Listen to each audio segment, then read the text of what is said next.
Alright, so as I was saying before, my name is Gabe Olson. I live here, grown up here most of my life, so I'm a student here at the university. Alright, yes, thank you, fellow university students. So before we start, I just wanted to thank a couple of sponsors who've made tonight possible. Tonight was brought to you by Lululemon, the classy way to wear pajamas in public. But one thing I just don't get about Lululemon is, they're yoga pants, right? Yoga clothes, right? Is that right? Yeah. But yeah, the girls wear them everywhere. I guess I just don't foresee a situation that would necessitate emergency yoga. Like, I got this. I got it. We're ready. I just don't see that happening, so. A freak limbo tournament. Pardon me? I said a freak limbo tournament. I can't hear you. Have to talk louder, you need a microphone too. Be equal. But that's not to be misconstrued as a complaint against Lululemon, just so you know. Just keep it up. The other sponsor, of course, this is for the students. This tonight was brought to you by the General Liberal Education Requirements, also known as GLERS, bringing down your GPA since 1969. It's true. So I've worked a lot of jobs in my life. A lot of jobs. I don't like to big resume. I keep a trimmed down copy that I hand out when I'm looking for a job. I hope there's no future employers here. So, but I did work at Wal-Mart for a while. I was a night stalker. Not the fun creeping around people, reading heavily and writing threatening letters kind of night stalker, unfortunately, but more just the putting groceries on shelves at night. So. And I worked in the freezer, which, yes, it got cold, you bundle up, and I work in the freezer all night, but you get used to it. But I did have a guy came in and helped me one night, and he was from another department, and he said, he just couldn't shut up about how cold it was in there. He's like, it is so fucking cold in here. How can you work through this? It is so cold. And I was like, yeah, dude, I know. I've been trying to get them to turn up the heat, but they're just not going for it. And he just looks at me like, if they turn up the heat, then the food will thaw. Oh. Well, that makes so much sense. They gotta keep it cold in here, don't they? And you can't make fun of somebody like that. It's like picking on a 4-year-old. You're like, aha, I am smarter than you. Well, yeah, what do you expect? I'm 4. What are you, like 50? No, I'm just 28. Not fooling anybody with that receding hairline, Grandpa. Sorry, that's how you deal with kids until I have one. So, I'm just kidding. I hit him a lot harder than that. It's not a real hit unless his feet come off the floor, it's true. He's gonna know. If he can't remember what he did before I hit him, then I know I've hit him hard enough. But I quit at Walmart. I think I lasted about 3 months at Walmart. I couldn't take it anymore. I don't do nighttime. I was falling asleep at the wheel everywhere I went, and so but I was a little scared to quit. I was a little apprehensive because I found out about this really ominous policy. They called it the no-quit policy. I was kind of scared, but I asked a manager and they said, oh, it's just, we have a strict no-quit policy here. We bring someone into the office if they want to quit and try to, work out something. We want to keep a family atmosphere here, keep as much long-term staff as possible. We'll work around your hours, whatever we can. But I actually got to know one of the managers a little better and found out what the real no-quit policy was. Do you want to know? Yeah. All right, good. What it is? Yeah, good. Be better. I know, I'm telling you either way. The no-quit policy is if you quit, they send someone after you to break your kneecaps, rendering you unemployable. You have to work there forever as a greeter. Scary. And I know that somewhere in a back room in Walmart, in a back area that general staff does not make it into, only the executives and the higher ups. And there's a picture of a guy with broken kneecaps sitting in a wheelchair looking glum, and it just says, he tried to quit. Don't let this be you. I've always been curious about the training process that goes on for the graders, though. I'm guessing it's probably pretty intensive. I've met a few of them. And I'm guessing it going something like this, though. First day they show up and they say, okay, everybody, this is greeter training. When people come in, you say hello. When they leave, you say goodbye. Say, all right, we usually split this up into 2 days. You know, one for the entrance, one for the exit, but we're pretty short-staffed right now. We want to get as many of you on the floor as possible. And you know, there's a keener, he's going home, he's practicing, he's ready, he's going home, he's like, you know, when they come in, I say hello. When they leave, I say goodbye. When they come in, I say hello. When they leave, I say goodbye. He's ready, he's pumped, he's got his uniform, he shows up to work. First person walks in, he says goodbye. Oh, shit. I knew I was going to fuck that up. Second day of training, of course, they say today we're going to cover some of the variations in the hello, goodbye, you know, so now that we've mastered the basics, well, some of us. And they say, you know, we have the hi, see you later. We got the how are you tonight? Have a good night. We have the sup and peace, you know, if they look pretty chill. And, but yeah, so like I said, I'm a university student. I went back to school after a lot of years away. And I love being in school. I really enjoy it. Being in school for the next 8 years, I think I'm going to be. That's not scary. That's awesome because I don't actually have to think about getting a job for at least 8 years, which is fantastic. I can just stay in my nice, warm, cozy student bubble forever, where the government gives me some money and lets me keep going. The only thing I don't like about school is trying to get student loans. It is just a horrible process every time. Something always goes wrong. The tiniest little glitch. One period that you put on there puts your whole student loan application back 3 weeks. And I didn't know this. For my, you know, in my defense, when I first went back to school, it had been a long time, it had been years since I'd gone back to school. And so I was going back, I think it was September 6th was when school started. And I applied for my student loan about August 23rd. I figured that was, was plenty of time. You know, everything's electronic. The government's pretty efficient, aren't they? There's not piles of red tape and bureaucracy for everything. And I think I ended up getting my loan about middle of October. It was about 3 days after all my bills went to collection. That was a hit on the credit. I need a co-signer to borrow a book from a library these days. So.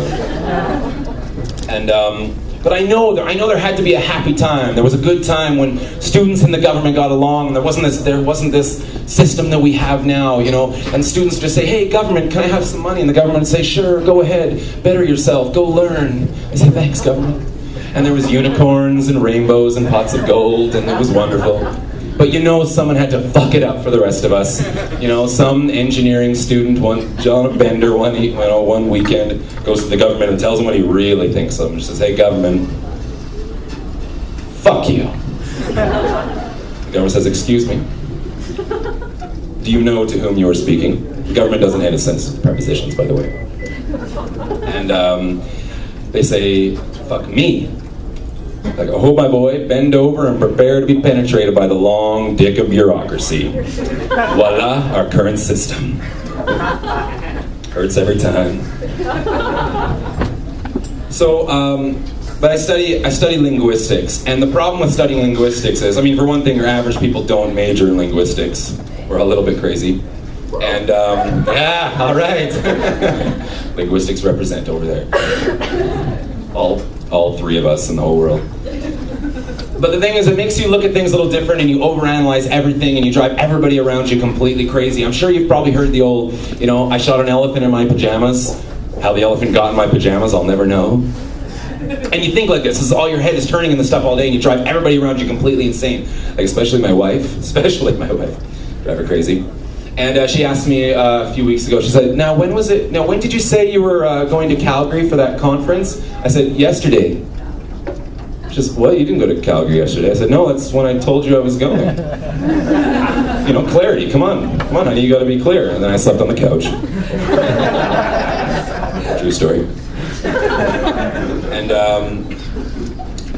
but yes, I have to say you're a lovely crowd. I was like, we're going to have to steal that from you. But my favorite one, misunderstanding, of course, came when my wife's back was hurting, and I said, "Well, why don't you make an appointment to go to the chiropractor?" She said, "I don't believe in chiropractors." And I said, "You don't believe they exist? Or you don't believe they're a good idea? Because I can give you lots of evidence to their existence. I've been several times myself, and I guess we can get into a philosophical discussion about perception and reality and all that kind of stuff." And then I slept on the couch again. And the thing about language as well, I mean, expressions always get me. certain ones I just can't hear without just sticking in my head. I mean, I worked with a lady a few years ago, and she had to get a certain amount of stuff done on a list, and then we changed shifts, and I came on, and I kind of continued where she left off.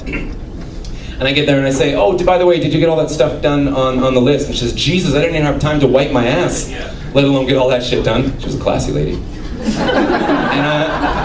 But I'm thinking, I'm like, you think you could make time for that? I have certain priorities in life, and skid mark free underwear is right up there. Top of the list, so. But the one expression that drives me nuts more than any other, I have to tell, actually I can't even tell it to you in regular form. I have to give you a poem. The poem will say it better than prose ever could. It's a poem I wrote a while back. The next time someone says, it's the least I can do, you'll think about this poem. I said, thank you, baby. I don't remember why, I don't really remember what for. And she smiled and she said, it's the least I can do, just as she walked out the door. And I thought to myself, well, isn't that nice, till I thought about it a little bit more. And as I pondered the meaning of those 6 little words, something struck me right to the core. It's the least I can do. It's the least I could do. I would have done less, but I just couldn't do. I found the very least I could possibly do, and that's what I did for you. You motherfucker. You will never be able to hear that again. You'll never be able to hear that without thinking about that again. So, and yes, like I said, I do have a potty mouth. I don't know if I did say that, but I do. So you haven't noticed. I blame restaurants. I've worked in too many restaurants in my life, and I've said a restaurant kitchen could make a construction worker blush. I'll tell you that right now. If you've ever worked in a kitchen, you know this is true. In a restaurant in general, But I was a server for a little while. I was a server at the Cheesecake Cafe, and I had a fun game that I used to play. Because I like to do accents now and then, and so I'd have a fun game that I'd play at the end of the night if I had my last table of the night, especially if they didn't have any other tables around who could like, you don't talk like that. I could walk up to the table and say, hey, how you doing tonight? My name's Gabe, I'll be your server, And they say, oh, where are you from? I say, oh, I'm from Glasgow, Scotland. I'm here at the University of Leicester studying linguistics. And I'd say things like, oh, do you want to hear my Canadian accent, eh? I'd be like, hey, how's it going? My name's Gabe, I'm here, studying linguistics, eh? How you all doing, eh? And they just laugh, I'd be like, yeah, it gets me every time, The problem is you'd get a keener every once in a while who's been to Glasgow. Oh yeah, well, Glasgow's beautiful. They're like, what part are you from? I'm like, don't talk about it. But of course you get somebody, some pushy customer, like, no really, what's going on? No, don't want to talk about it. They say, oh no, come on. I'd be like, all right, fine. I'm just walking down the street, minding my own business, right? And this fucking cunt comes up to me, pulls a shit on me. He said, I came from the wrong part of town, eh? Slashed me right across the side and said, fuck that shite. I'm going to Canada. I had a little talk with the manager after that. Apparently there is something called taking a joke too far. I'd never heard of it. But speaking of shitty jobs, I was a delivery driver for about a year. That was fun. And my favorite customers, of course, are the ones where their bill is $49.71, and they say, "Here, just make it 50." Yeah, you do the math. Thanks a lot. Thanks a lot. And then, of course, you drive around all night. And me being pretty crazy as I am, you think about weird things all night as you drive around alone. See the Mazda in front of me, going 60 in a 50 zone, and I think zoom my ass. And, or, I pull over for the ambulance flying by me with the lights blaring, and I think, maybe the guy that gave me a 29-cent tip just choked on a chicken bone. Karma's a bitch. But it looks like we're just about out of time, But, oh, I almost forgot, I had to tell you one more thing. I almost didn't make it tonight. I was walking downtown today, and I nearly got run down by a handy bus. True story. If I didn't know any better, I'd say they were trying to drum up business. That or recruiting for Wal-Mart. Not really sure on that one. I could have sworn that bastard was wearing a Wal-Mart uniform. Anyways, that's all the time I have for tonight. Thank you very much.